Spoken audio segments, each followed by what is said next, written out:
Good morning, good afternoon, good evening to all of you, and welcome to YASH Technologies Fireside Chat on transforming your IT operations and cloud infrastructure managed services.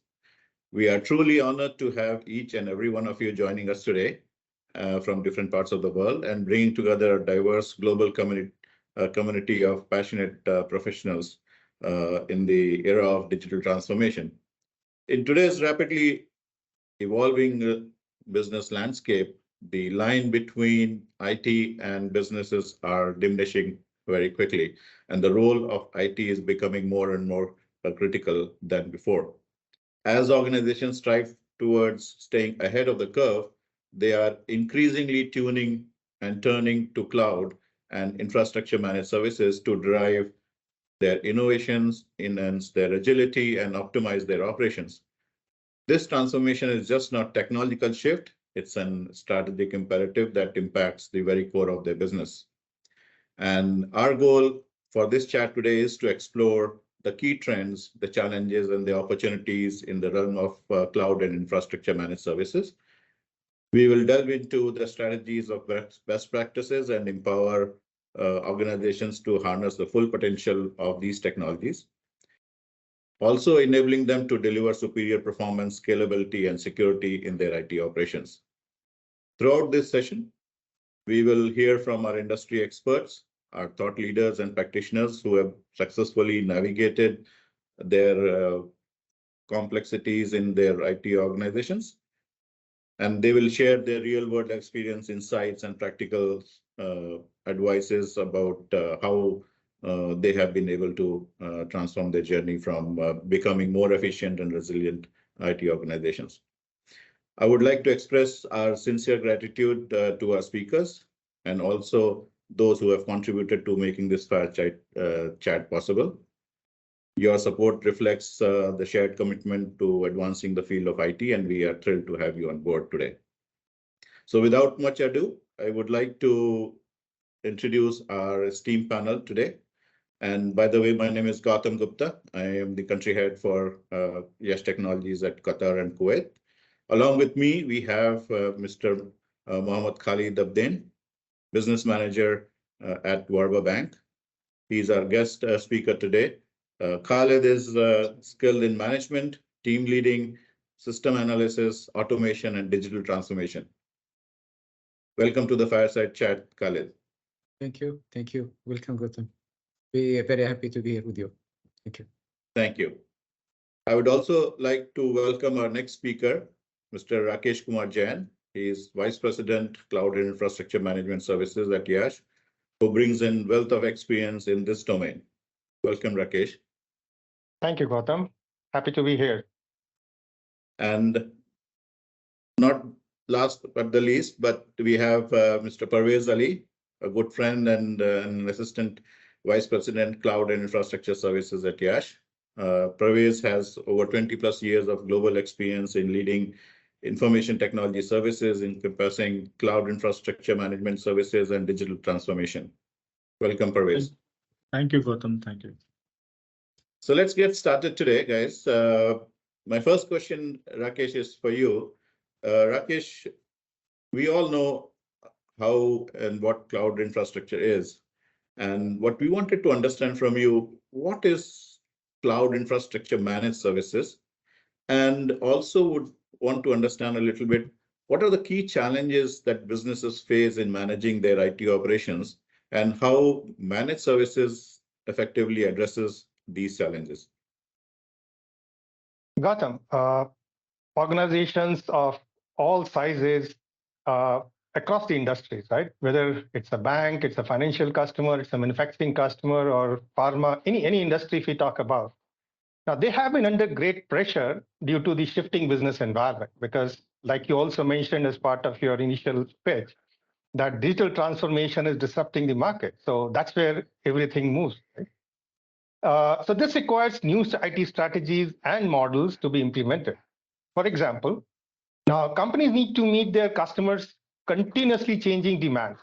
And when I say customers continuously, I'm talking about companies' customers, not our customers, right? And they foresee shifts in preferences while still staying in touch with loyal but traditional clients. So they have to create a balance around that, right? Then there are expectations from new technologies to deliver on their promise quickly. Next is the budget part of it, because due to budget limitations, every line of business, including IT, must deliver more with less. That is, transformation is expected without significant investments in the business operations. So I think adopting managed services, if done wisely and with the right partner like YASH, can play a key role in addressing these challenges. Sure, that is very insightful and good to understand what managed services can be helpful in bringing the organizations more effective and more agile. So talking about the core advantages of managed services, I mean, in a typical traditional in-house managed services approach versus managed services by a partner, what are the key benefits that you see from YASH perspective?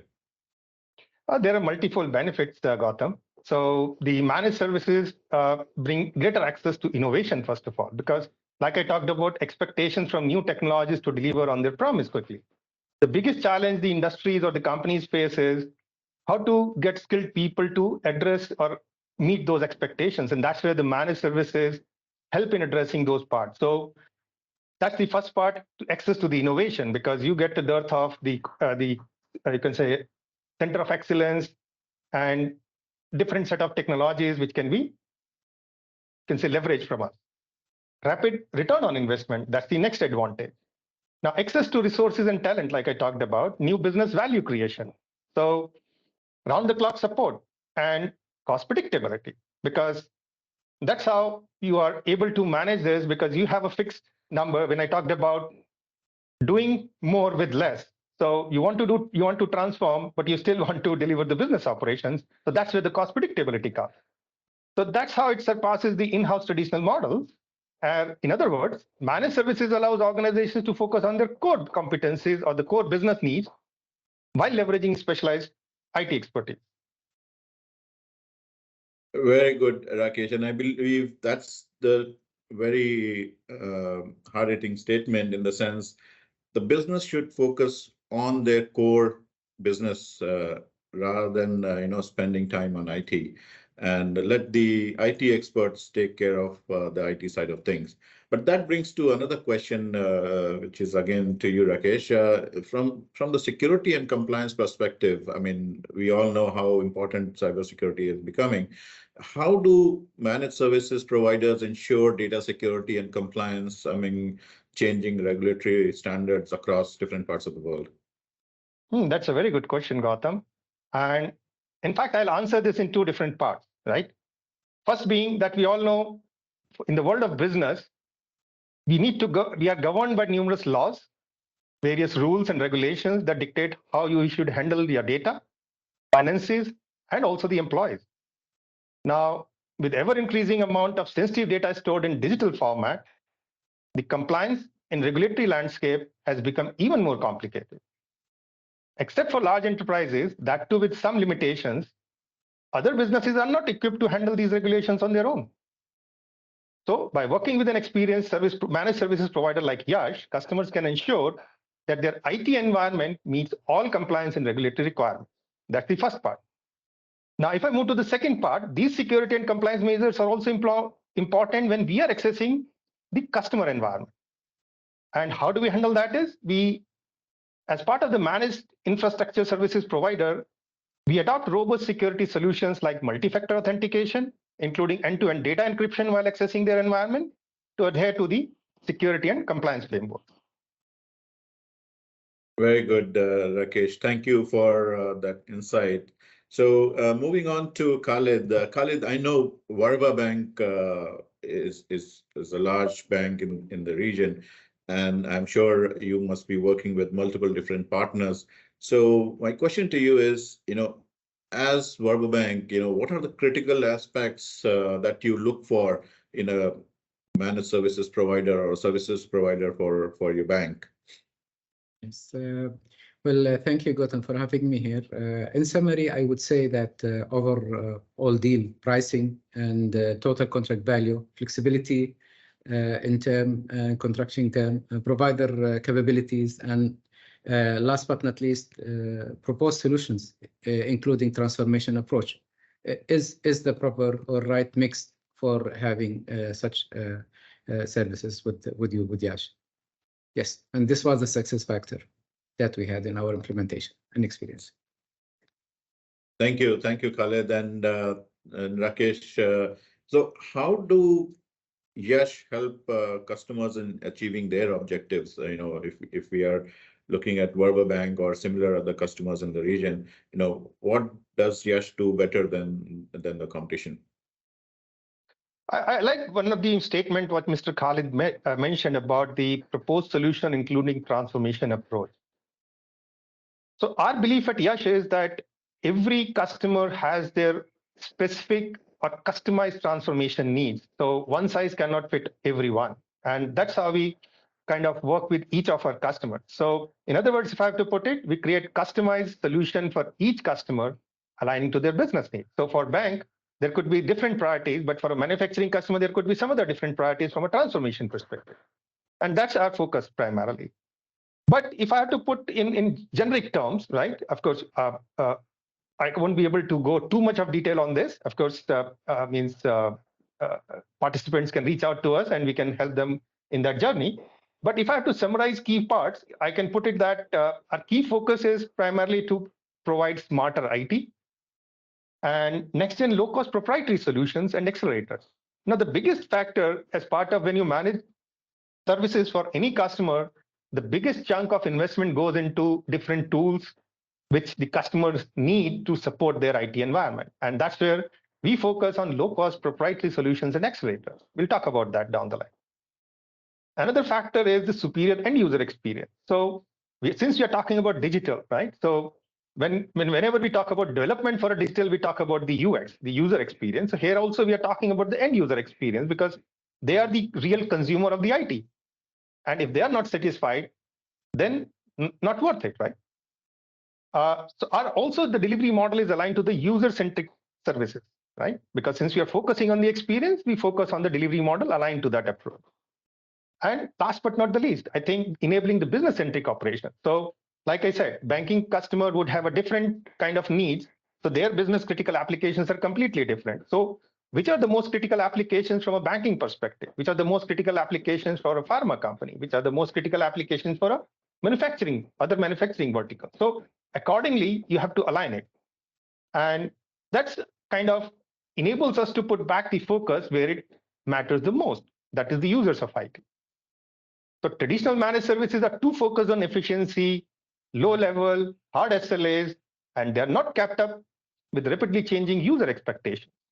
However, our focus is centered around the user experience, and we do measure the experience level KPIs too.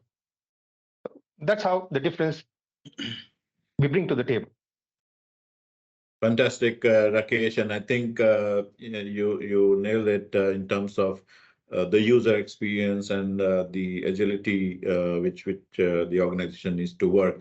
And one of the key aspects is how do we maintain that business continuity? I mean, organizations cannot afford any downtime. I know it is very important to be available 24/7 these days. Most of the businesses are going global. So my next question is for Parvez. Parvez, we understand that operational efficiency and downtime reduction is pivotal, right? So how does YASH addresses these aspects and what role does AIOps play in this scheme of things? Yeah, good question, Gautam. So, Gautam, we have developed a strong accelerators and solutions as a part of our Amura platform to address these aspects. For example, our AIOps-based enterprise monitoring solution, Amura iMonitor++, help in reducing the mean time to detect and mean time to restore to enhance operational efficiencies and the downtime reductions. It leverages AI-driven insight to predict, diagnose, and automate operations actually. Other AI and automation solutions like iAssist, iFix, iMigrate, iOptimized are the additional examples to enhance end user experience, improve productivity, and streamline operations. Fantastic, Parvez. So my next question is for Khalid. I mean, Parvez talked about AIOps and how different platforms are gearing towards providing AI-based solutions for better user experience, better business continuity. How does Warba Bank is able to leverage these technological advances in the managed services environment? Yes, Gautam. On a lighter note, the answer to your question has been already given by both Rakesh and Parvez. However, by adopting managed services, we were able to derive cost saving of approximately 25 to 30%. We have improved end user experience and most importantly, our ability to focus on our business, amplifying our competitive edge in the market. We really only think of business and you think of the support. Yes, absolutely. And thank you for the insight, gentlemen. So Rakesh, again, coming back to you, customers expect adaptability, flexibility in today's dynamic business environment and providing support and receiving support. How does YASH cater to the evolving business needs as a managed services provider? Yeah, that's a great question again, Gautam. I think when I look at various customers whom I have been interacting with, so I see different requirements. So as a result, we also offer different support and pricing model. But if I have to put it very straightforward, in a straightforward manner, the best model I have seen acceptability across customers is the unit cost model. Now, let me explain this. So this means that I am charging the customer not based on the headcount that I'll put 10 people, 20 people, but based on the number of devices or the landscape what customer is having. The beauty of this model is that it allows the ease of managing scope change. Otherwise, if it is headcount based or any other model, then you keep on working about the change requests or addendums or whatnot, right? But in this case, for example, if today you are on-premise, you have, say, 1,000 servers, for example, right? And tomorrow, as part of the operations, you are also doing transformation and you move to the cloud. Now, the cloud support is a completely different model and the numbers change once you move to the cloud. So this model helps you to be flexible enough that on-prem from 1,000 you have reduced to, say, 500. You are only charging for 500 devices or the servers. But the moment you move to the cloud, you're charging for the 500 cloud devices. So that brings more predictability, like I talked about, the cost predictability. And they know it beforehand, so they can kind of plan it accordingly. They can, you can say, have their budgets defined accordingly that, hey, when I'm doing these transformations, this is what it will cost me and how this change would happen and how I'll be managing the cost as such. That's one part of it. Now, this also allows the flexibility to keep adding or removing to your devices. So this is the transformation I said reduce, but you suppose acquire a company tomorrow. Mergers and acquisitions are another thing which is happening. So tomorrow, if you're acquiring another company, you're adding more devices, it's easier to kind of take it ahead without going for the addendums and all those change requests. So I think all in all, if I have to put it, this also works, or it's almost similar to the pay-as-you-go model, which you talk about from a just cloud perspective, isn't it?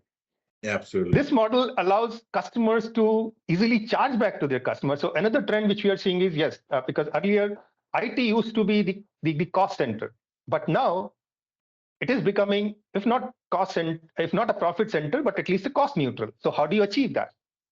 Now, since the way we are configuring the services, the way we are offering the unit cost model, it becomes easier for the customers to charge back to their IT, which we call it as IT as a service to their business. So it becomes a more like a win-win situation for all. Fantastic, Rakesh, and that's very insightful. And I'm sure, I mean, most of the organization these days are moving from CapEx-based model to OpEx-based model. And as you said, rightly said, pay as you go, right? I mean, that's the way to, go with it. And that brings in a lot of benefits. I mean, it gives you the flexibility and agility to move things around. You are not locked into a specific infrastructure or technology for a number of years, right? And you have the flexibility to move around. So, so Parvez, my question to you is, could be a suitable model for enterprise customers, which is fine. I mean, they have the muscle and the bandwidth to do all that. But how do we address the SMB customers or small scale customers for cost concerns and so on? So how do we address them? So, Gautam, first important thing is that supporting small and medium-sized SMB customers while addressing their cost concern involves a multifaceted approach, actually. That balance provide high-quality services with cost-effective solutions. So, YASH has some key strategies are there. First is we understand the specific needs. So, SMBs has a unique challenges and requirements. It is crucial to understand their business model, market, and specific pain points. This understanding allow for tailored solutions that are both cost effective and cost efficient. So we have a tailored service model and tiered support ensures like personalized attention to the unique needs of the each client, whether enterprise or SMB. We have shared service support model, so service offerings to address the need of SMB segment of customers. These customizations coupled with efficient resource allocations, optimize cost effectiveness, other things. Other side, we offer a scalable solutions too, actually. Then we leverage the technologies. Yes, technologies actually utilize the technology to automate the process, reduce the cost. For example, cloud-based service can be more cost effective than a traditional IT infrastructure and offer greater flexibility, actually. We provide customer exceptional customer services like excellent customer services can set us apart from the competitors. Being responsive, offering personalized attentions and solving problem quickly can increase customer satisfaction without additional cost. Additional thing is that we focus on values, not just the cost. We emphasize the value of our service, demonstrating how they can save the time, increase efficiencies, or boost revenue in the long term. It is very important to communicate the return on investment that our solution offers actually.